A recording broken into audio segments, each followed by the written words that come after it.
আমি এখান থেকে কিছু থানকুনি পাতা দেখতে পাচ্ছি, অনেক সুন্দর। চলো থানকুনি পাতা পারি। আসবো এখন? হ্যাঁ আসো, আসছি। থানকুনি এই যে এইদিকে দেন, এদিকে দেন, এইদিকে থানকুনি পাতা পারতাছি, মানে উঠাইতাছি, পারতাছি না।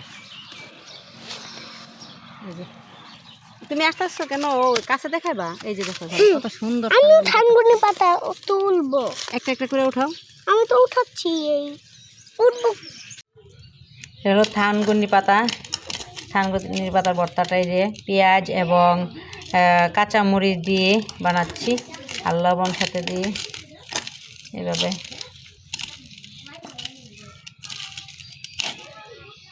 দেখো কত সুন্দর হয়েছে। তারপরে এটা মানে মুড়ি দিয়ে খাওয়া যাবে, আবার ভাত দিয়েও খাওয়া যাবে। খাওয়ার জন্য এটা তৈরি করেছি। সত্যি কথা বলতে থানকুনি পাতা দিয়ে মুড়ি মাখা এত মজা যে হবে আগে জানতাম না, আমি কিন্তু আজকে প্রথম খেয়েছি। খুবই মজা বন্ধুরা, তোমরা একবার হলেও খেয়ে দেখবা। থানকুনি পাতার স্যানটা কিন্তু অনেক ভালো লাগে।